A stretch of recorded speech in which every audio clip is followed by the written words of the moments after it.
네, 안녕하십니까. 정인태의 글로벌 국익 정치 시간입니다. 저는 국립한국국제대학교 특임교수 정인태입니다. 이 정책의 정상에는 애민정신이 있어요. 애민정신. 세종대왕께서 한글을 창제하신 이유 잘 아시죠?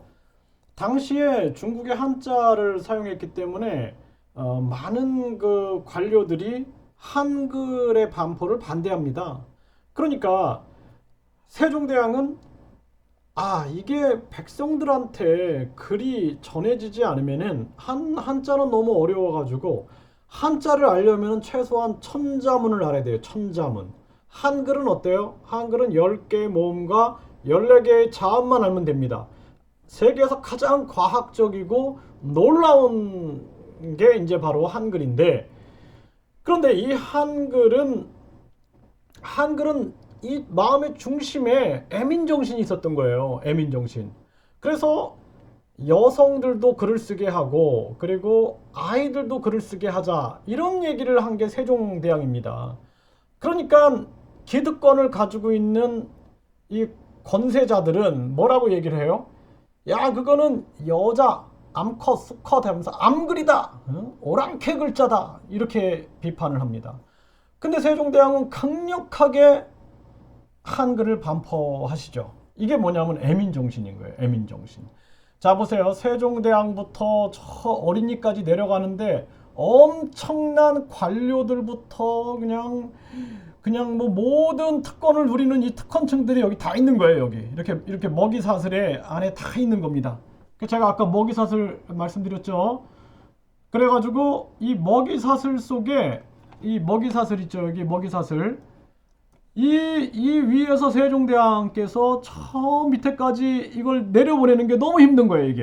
예? 먹이사슬에 이 꼭대기부터 저 밑에까지 이걸 뚫고 내려가야 되는데 이게 너무 힘든 겁니다. 그러니까 세종대왕께서 애민정신이 아니었다라면은 감히 이 일을 이룰 수가 없는 거예요. 그래서 정책의 정상에는 애민정신이 있다라는 것입니다.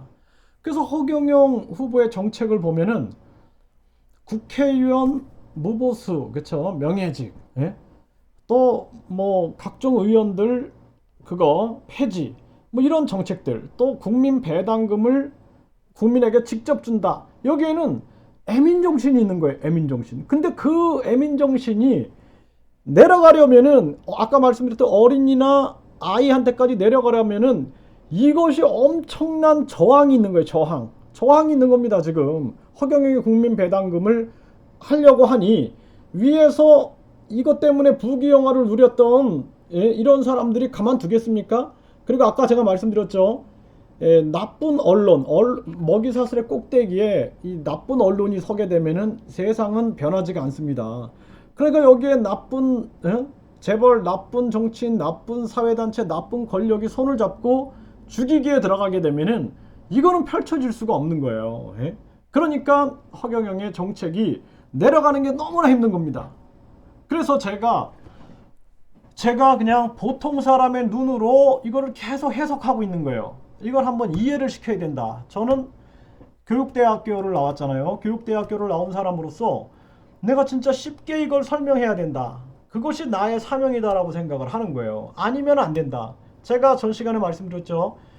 허경영 지지선언 하기까지 저도 참 고민 많이 했거든요. 제가 여지껏 명성을 쌓아왔는데, 그리고 저는 돈보다 저의 명예가 되게 중요했어요. 살아가면서. 그런데 야, 내가 이거 허경영 지지선언 했다가 이게 사람들한테 다 이상한 사람 취급받는 거 아닌가. 그리고 저도 예를 들어서 제가 예전에 장애인들을 위해서 장애인 올림픽에 태권도가 정식 종목으로 채택돼야 된다라고 얘기할 때 많은 태권도인들이 뭐라 그랬냐면 처음에 아니 팔이 없는 장애인이 태권도를 하면 나라 망신이다 막 이런 얘기를 하는 거예요. 그래서 제가 그게 아닙니다. 팔이 없는 장애인이 태권도를 했을 때 감동을 받는 겁니다. 그리고 휠체어를 타고 태권도 품새를 해보십시오. 그러면 많은 사람들이 감동을 받을 겁니다. 이해를 못하는 거예요. 제 말에 이해를 못하는 겁니다. 예? 그래서 제가 이 사단법인 대한장애인 태권도협회를 창립하고 세계장애인 태권도 연맹을 창립하여서 이제 세계 태권도인들이 모이는 세계 대회에서 팔이 없는 장애인들이 휠체어를 타고 장애인들이 태권도 시범을 보인 거예요. 한국인들만 우습게 보는 거예요. 한국인들 어우 창피해, 어우 창피해, 이렇게 어우 팔이 없는 장애인 태권도 어우 창피해. 그런데 미국 태권도협회, 호주 태권도협회, 캐나다 태권도협회 회장이 벌떡 일어나서 저한테 깍듯이 예의를 갖춰서 인사를 하는 거예요. 그제서야 대한민국 태권도인들이 저한테 예의를 갖춰요. 그런데 이제 보니까 이게 엄청나거든. 이게 장애인 태권도가 올림픽에 채택되면은 자기가 국회의원 될 수 있을 것 같은 거예요. 사람들 생각에. 그러니까 저를 몰아내버린 겁니다. 그것도 장애인 앵벌이 시킨다 이런 식으로. 이게 현실입니다. 예? 그리고 제가 장애 아동들을 위해서 진짜 장애 아동들을 위해서 조기 발견하기 위해서 조기의 발달 의무 검사를 하자. 12개월, 24개월, 36개월에 의무 발달 검사를 해서 조기에 발달 지연이 있으면 조기 재활할 수 있는 시스템을 하자. 그래서 지금 많이 하고 있죠. 장애아동 발달 재활 서비스. 이거 하고 있어요. 그래서 제가 그 국회의원 나간다는 사람한테 그 정책을 줬습니다. 그리고 제가 이 발달장애 예방 운동을 하는 거예요. 예방 운동을 하는데 이게 비디오 텔레비전을 막 보면서 아이들이 장애가 되는 거예요. 발달장애가. 그러니까 비디오 회사 뭐 각종 영상 매체 회사들이 저한테 막 한 70억 손해배상을 청구하겠다 막 이러는 거예요. 그러면서 저를 죽여버립니다. 그것도 안 되니까 나중에는 뭐 장애인들을 뭐 등쳐먹는 사람이다 뭐 이런 식으로 해가지고 저를 그냥 매장을 시켜버리는 거예요. 그러니까 제가 한국을 떠났던 거예요. 내가 이런 한국에서 못 살겠다. 정말 내가 진짜 해외 나가서 다시 크게 인정받아서 다시 들어와야겠다. 이런 생각을 했어요, 제가. 그러지 않으면 절대 안 되겠다. 그러니까 허경영 후보가 정책의 정상에 가 있는 거예요, 정상. 그러니까 많은 국회의원들이 이걸 쫓아가거든요. 따라하는 거예요, 따라하는 거. 연구하다 보면 그게 맞거든. 생각하다 보면 그게 맞거든. 그러니까 제가 계속 정책 연구하다 보니까 이게 맞는 거예요. 허경영 정책이 정말 대단한 거예요. 이거는 애민 정신이었던 거예요. 애민 정신. 네? 국민에게 직접 지원하자. 국민 배당금제, 쌍벌제 폐지해서 완벽한 부정부패 개혁. 예? 뭐 이런 정책들이 너무너무 놀라운 거예요. 그래서 제가 지금 이제 양적 완화하고 그리고 이거 국민들이 잘 이해 못해요. 예?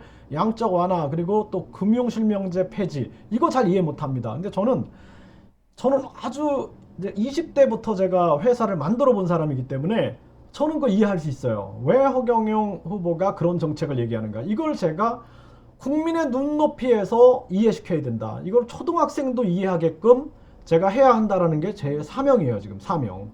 그래서 제가 말씀드렸죠. 내가 허경영 이 정책이 정상에 가 있는데 이걸 지지를 안 하면은 제 알량한 명예 때문에 이거 내가 지지 선언 안 하면은 내가 진짜 죽을 때 후회할 것 같다는 생각을 했다니까요. 죽을 때 내가 뭘 후회할까 생각을 해보니까 나답게 살지 못하는 것에 후회할 것 같아요. 나답게 살아야 되는데 나답게 못 산다라는 거죠. 그게 뭐냐면 허경영의 정책이 너무나 대단한데 이걸 지지 선언하는 순간 내가 여지껏 책을 50권을 쓰고 뭐 서강대학교, 숙명여자대학교 뭐 각종 대학교에서 강의를 해왔고 또 KBS, MBC, SBS 뭐 각종 방송에 막 나갔고 뭐 각 대학의 총장님들도 제가 많이 알고 있고 많이 만나서 식사도 하고 막 교수님들 다 알고 있는데 내가 이거 했다가 그냥 왕따 당하면 어떡하나 또 미친 사람 취급받으면 어떡하나 이런 게 저도 왜 없겠어요 사람인데. 예? 그런데 제가 이걸 선언한 거예요. 예? 오죽하면 제 가족이 절대 정치할 때 허경영 곁에도 가지 말라고 막 그랬거든요. 그래서 제가 이걸 어떻게 해야 되는가. 예? 내가 진짜 이거를 내가 선언하지 않으면은 내가 진짜 역사적 죄인이 될 것 같은 생각이 드는 거예요. 그래서 제가 결단을 한 겁니다. 예? 결단을 했어요. 결단을 하고 그때가 그 설날이에요. 설날 때인데 예? 2월에 설날 연휴 때인데 내가 딱 결단을 했어요. 내가 이거 하자 하고 내가 진짜 설명하자. 내가 해설하자. 설명하자. 예. 과학은 설명하면 되니까 나는 허경영 정책을 설명할 수 있다. 심지어는 허경영이 왜 사이비 교주로 오해를 받는가도 난 설명할 수 있다. 나는 내가 다 설명할 수 있어요. 그 설명을 하고 싶은 게, 또 그것을 해야 하는 게 저의 마음이고 또 저의 사명이다라고 생각을 하는 겁니다. 많은 분들이 요즘에 뭐 정인태에 대해서 얘기를 하시는데 저는 그렇게 생각해요. 다들 모두 다 진짜 생각하고 있는데 용기가 없는 거야. 그런데 용기를 내세요. 용기를 내고 지지선언하세요. 역사의 죄인이 되지 마세요.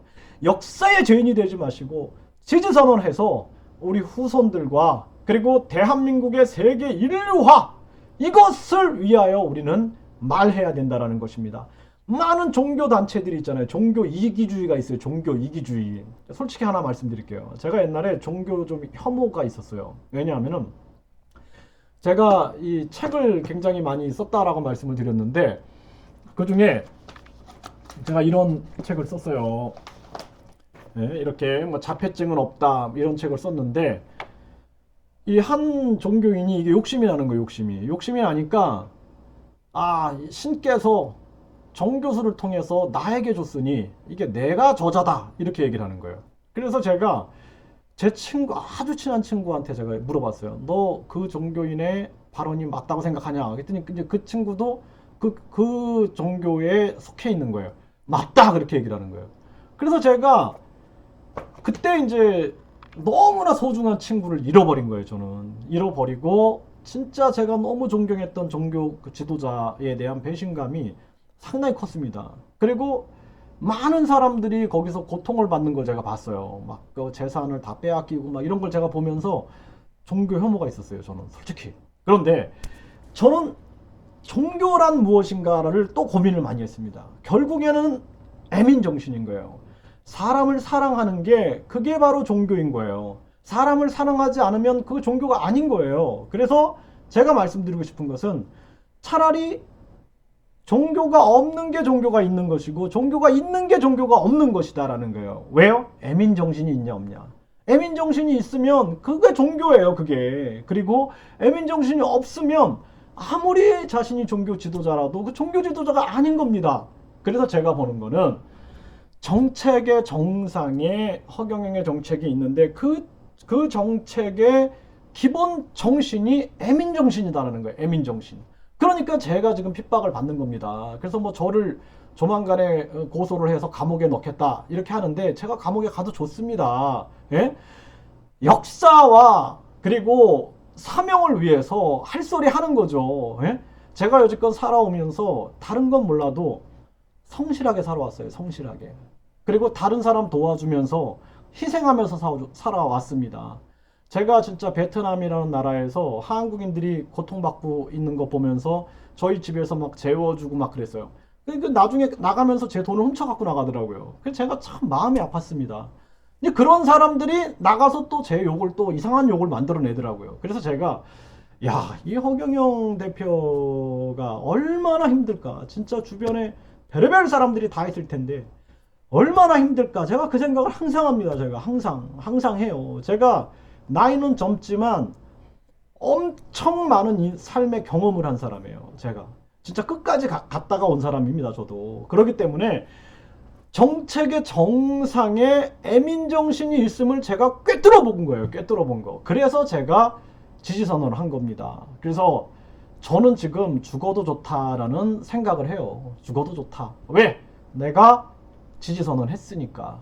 그리고 내 양심에